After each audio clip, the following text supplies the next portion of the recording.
Mantan gelandang Chelsea dan Newcastle Christian Atsu dikabarkan ikut menjadi korban dalam gempa bumi besar yang melanda Turki pada Senin 6 Februari 2023. Menurut laporan, saat ini Atsu dikabarkan masih hilang karena tertimbun reruntuhan gedung. Operasi pencarian pun sudah dilakukan.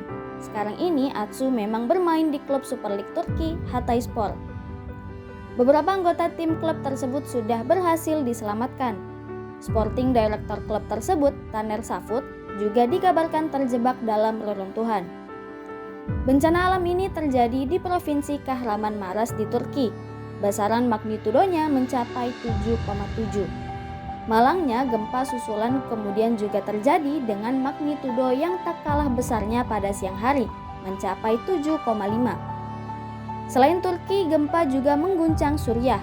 Getarannya pun terasa di sejumlah negara lain seperti Siprus, Yunani, Yordania, Rumania, Mesir, Denmark, hingga Greenland. Gempa tersebut telah memakan ribuan korban, baik yang meninggal maupun luka-luka.